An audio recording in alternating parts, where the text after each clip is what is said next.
Sejarah tidak hanya ditulis dengan tinta emas, tetapi juga dengan darah dan air mata ribuan buruh yang dipaksa bekerja layaknya mesin tanpa nyawa. Di balik kemudahan jam kerja 8 jam yang kita nikmati hari ini, tersimpan tragedi ledakan bom dan tiang gantungan yang merenggut paksa nyawa para martir di Chicago. Mari kita menelusuri kembali lorong waktu untuk melihat bagaimana sebuah perlawanan nekat sanggup mengubah tatanan dunia selamanya. Revolusi industri meletus pertama kali di Inggris pada pertengahan abad ke-18 layaknya pedang bermata dua yang membelah tatanan dunia. Mesin-mesin uap raksasa mulai menderu di jantung kota Britania, menjanjikan kemajuan ekonomi yang belum pernah terbayangkan sebelumnya. Namun, di balik kepulan asap hitam pabrik, tersimpan realitas pahit tentang eksploitasi manusia yang berjalan tanpa kendali moral. Para pemilik modal memandang tenaga kerja tak lebih dari sekadar sekrup kecil dalam mesin produksi mereka yang haus laba. Kehidupan buruh di era itu adalah sebuah potret kusam tentang perbudakan modern yang dilegalkan oleh kebutuhan ekonomi.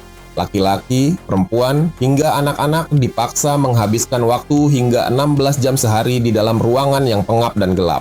Tidak ada standar keamanan kerja, hingga kecelakaan fatal menjadi menu harian yang harus diterima dengan pasrah oleh para pekerja.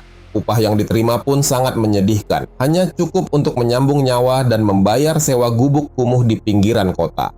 Kondisi fisik para buruh merosot tajam akibat beban kerja yang melampaui batas kewajaran stamina manusia. Penyakit paru-paru dan kelelahan kronis menjadi wabah yang menjangkiti permukiman padat penduduk di sekitar kawasan industri. Mereka berangkat saat matahari belum terbit dan baru kembali ketika kegelapan malam sudah menyelimuti jalanan kota yang berdebu. Waktu untuk keluarga atau sekadar beristirahat menjadi kemewahan yang mustahil digapai oleh kelas pekerja yang terhimpit.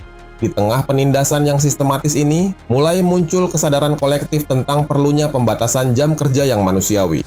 Sebuah slogan legendaris mulai bergema dari mulut ke mulut di barak-barak pengungsian dan kedai minum para buruh. 8 jam kerja, 8 jam rekreasi, dan 8 jam istirahat menjadi tuntutan fundamental yang tidak bisa ditawar lagi. Angka 8 jam dianggap sebagai keseimbangan ideal, agar manusia tetap bisa hidup bermartabat tanpa kehilangan produktivitas. Chicago tumbuh menjadi epicentrum pergerakan buruh karena posisinya sebagai pusat logistik dan manufaktur terbesar di Amerika Serikat. Ribuan imigran dari Eropa membanjiri kota ini, membawa serta ide-ide radikal tentang serikat pekerja dan hak-hak sosial. Pertemuan-pertemuan rahasia mulai rutin digelar di ruang bawah tanah untuk menggalang kekuatan massa yang lebih terorganisir. Mereka sadar bahwa suara individu tidak akan pernah terdengar oleh telinga para penguasa modal yang bebal. Ketegangan antara kelas pekerja dan aparat keamanan mulai menunjukkan tanda-tanda gesekan yang sangat berbahaya di lapangan. Polisi seringkali bertindak brutal untuk membubarkan setiap kerumunan buruh yang mencoba menyuarakan aspirasi mereka di ruang publik. Pihak pabrik pun tidak tinggal diam dengan menyewa detektif swasta untuk memata-matai dan mengintimidasi para penggerak serikat. Suasana kota Chicago menjelang akhir April 1886 terasa seperti padang rumput kering yang siap terbakar oleh satu percikan api. Federasi, Organisasi Dagang dan Serikat Buruh Amerika kemudian mengambil keputusan berani untuk menetapkan sebuah tenggat waktu yang monumental. Mereka memaklumkan bahwa mulai tanggal 1 Mei 1886, standar 8 jam kerja harus diberlakukan secara nasional di seluruh industri. Pengumuman ini disambut dengan antusiasme yang luar biasa oleh jutaan pekerja yang selama ini hidup dalam tekanan. Di sisi lain, para pengusaha menganggap maklumat ini sebagai ancaman terhadap hak milik pribadi dan stabilitas ekonomi negara.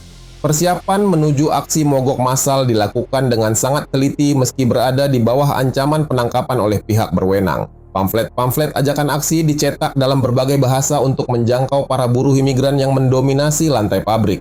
Spanduk-spanduk besar dipersiapkan untuk dibawa dalam barisan panjang yang direncanakan akan melumpuhkan aktivitas ekonomi kota. Solidaritas lintas sektor mulai terbentuk, menyatukan buruh kayu, pengrajin logam, hingga pekerja pelabuhan dalam satu barisan. Pemerintah kota Chicago merespons rencana aksi ini dengan mengerahkan kekuatan militer dan kepolisian dalam skala yang belum pernah terjadi sebelumnya. Senjata-senjata baru dibagikan kepada aparat dan patroli keamanan ditingkatkan di titik-titik vital yang dianggap rawan sabotase. Media massa arus utama saat itu cenderung menyudutkan kaum buruh dengan tuduhan sebagai kelompok anarkis yang hendak merusak tatanan sosial. Narasi kebencian sengaja disebar untuk menciptakan ketakutan di kalangan masyarakat kelas menengah dan pemilik toko. Meskipun intimidasi datang dari segala arah, nyali para buruh tidak lantas menciut atau surut ke belakang. Mereka merasa tidak ada lagi yang perlu dipertaruhkan selain rantai kemiskinan yang telah membelenggu hidup mereka selama turun-temurun. Setiap individu yang terlibat dalam gerakan ini menyadari bahwa sejarah besar sedang dipertaruhkan di jalanan Chicago. Doa-doa dipanjatkan di rumah-rumah sempit, berharap agar aksi esok hari membawa perubahan yang lebih baik bagi anak cucu. Malam terakhir di bulan April 1886 dilewati dengan kegelisahan yang memuncak di kedua belah pihak yang berseteru. Jalanan kota tampak sunyi, namun menyimpan energi perlawanan yang siap meledak sewaktu-waktu saat matahari terbit. Para pemimpin serikat kerja melakukan konsolidasi akhir untuk memastikan bahwa aksi mogok akan berjalan secara damai dan teratur. Mereka ingin menunjukkan kepada dunia bahwa kaum buruh adalah kelompok yang terdidik dan memiliki disiplin yang tinggi. Babak pertama dari drama kolosal ini akhirnya dimulai ketika fajar menyingsing di ufuk timur kota Chicago. Ribuan buruh mulai keluar dari rumah mereka dengan langkah mantap menuju pusat-pusat konsentrasi massa yang telah disepakati. Tidak ada deru mesin pabrik yang terdengar, menandakan bahwa seruan mogok nasional telah ditaati dengan penuh kesadaran. Inilah pagi pertama di mana para pekerja memilih untuk memegang kendali atas nasib mereka sendiri dibandingkan tunduk pada perintah majikan.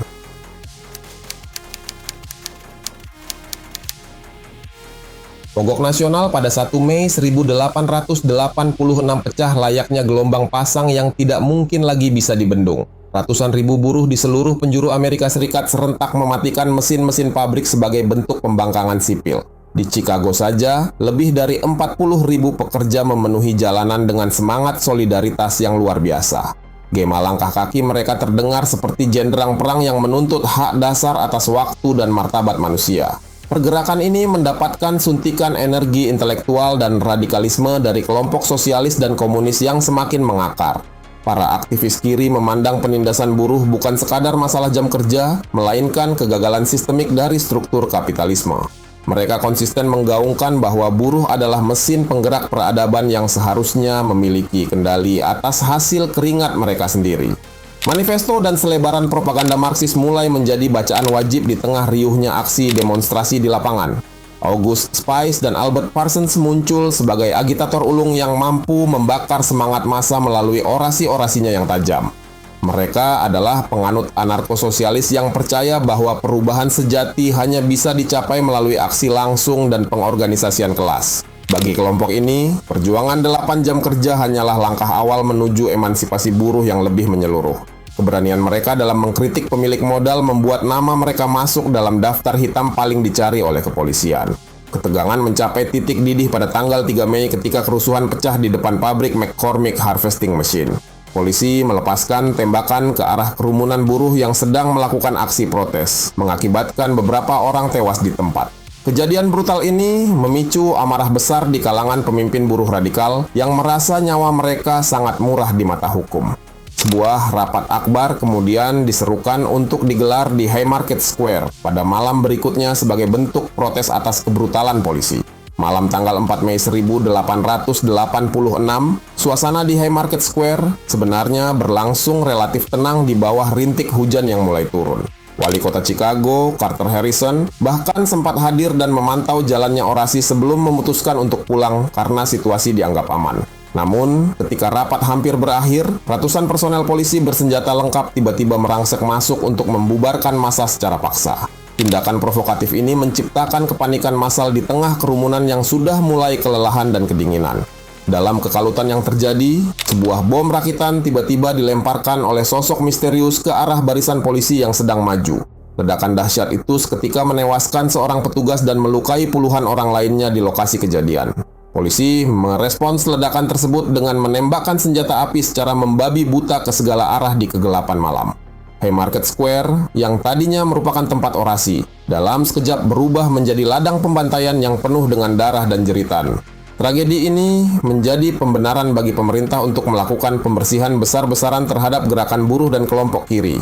Darurat militer secara de facto diberlakukan dan kantor-kantor serikat buruh digeledah tanpa surat izin resmi dari pengadilan. Ratusan aktivis ditangkap dan dijebloskan ke penjara atas tuduhan konspirasi pembunuhan tanpa bukti-bukti fisik yang konkret. Opini publik digiring oleh media untuk membenci kaum sosialis dan anarkis sebagai ancaman bagi keamanan nasional. 8 orang tokoh buruh akhirnya diseret ke meja hijau dalam sebuah persidangan yang dianggap paling cacat dalam sejarah hukum Amerika. Hakim dan juri dipilih dari kalangan yang secara terang-terangan menunjukkan kebencian terhadap ideologi sosialis dan serikat pekerja. Meski tidak ada bukti bahwa mereka melemparkan bom, mereka tetap dinyatakan bersalah atas dasar pidato-pidato mereka yang dianggap menghasut. Keadilan tampak seperti barang dagangan yang sudah dibeli oleh kepentingan para penguasa modal yang haus akan pembalasan. Vonis mati dijatuhkan kepada 7 orang terdakwa, memicu gelombang protes dan petisi internasional yang menuntut pengampunan bagi mereka. Para intelektual dunia dari Inggris hingga Rusia mengecam keras keputusan pengadilan yang dianggap sebagai pembunuhan politik yang dilegalkan. Namun, otoritas di Chicago tetap bergeming dan mengabaikan seruan kemanusiaan yang datang dari berbagai penjuru bumi.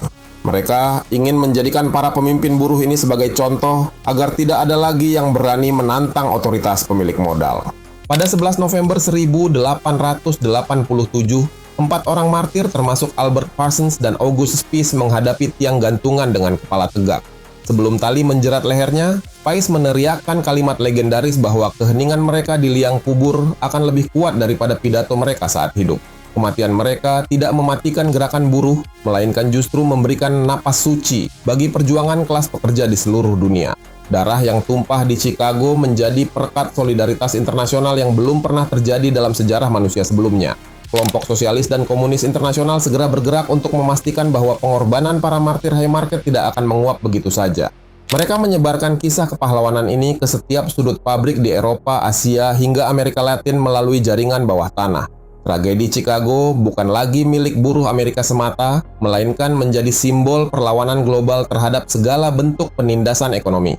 Di balik jeruji penjara dan nisan para martir, sebuah kekuatan baru sedang bersiap untuk mengguncang tatanan dunia. Penutup bab ini membawa kita pada kenyataan bahwa setiap hak yang kita miliki hari ini dibayar dengan nyawa para pendahulu.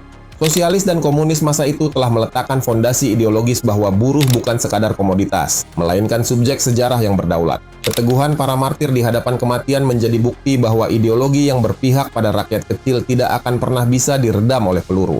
Sejarah akan selalu mengingat Haymarket sebagai tempat di mana darah berubah menjadi bara api yang menerangi jalan menuju kebebasan.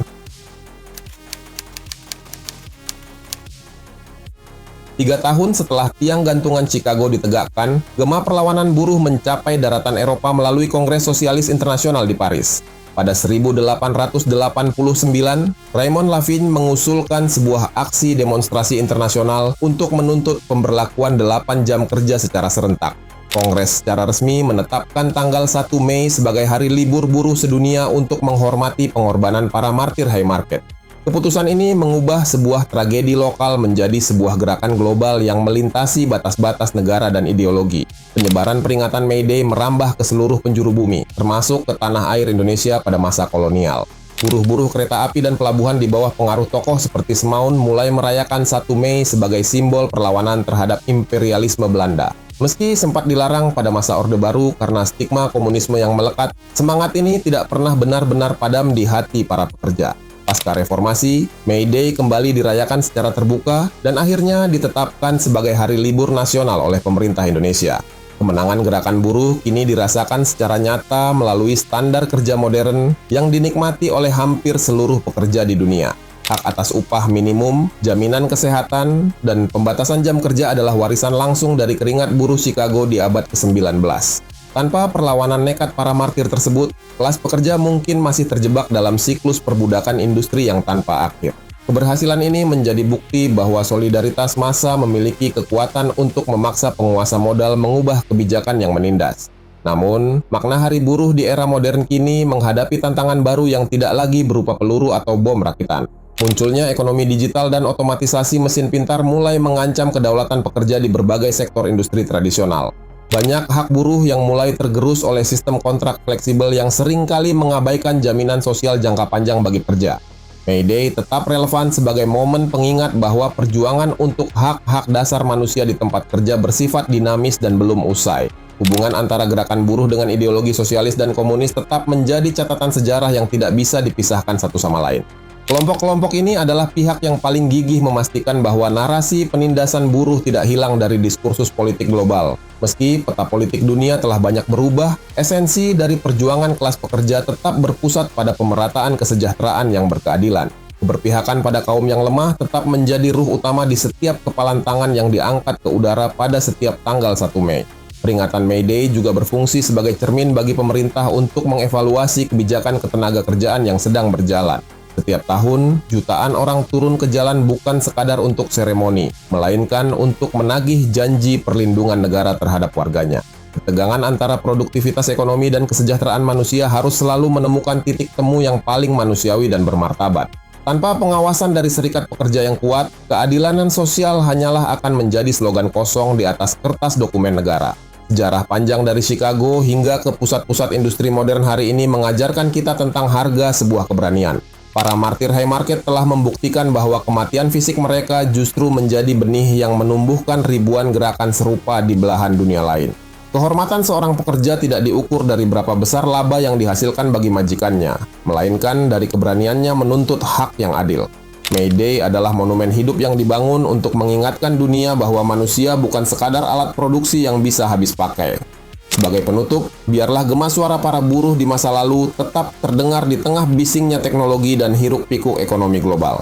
Darah yang tumpah di tanah Chicago telah berubah menjadi tinta emas yang menuliskan hak-hak dasar kita dalam Undang-Undang Ketenagakerjaan Modern. Setiap detik waktu istirahat yang kita nikmati saat ini adalah hutang budi kepada mereka yang pernah berdiri tegak di hadapan tiang gantungan. Mari kita jaga api perjuangan ini agar tidak padam dimakan oleh rasa abai dan ketamakan zaman yang terus bergerak cepat.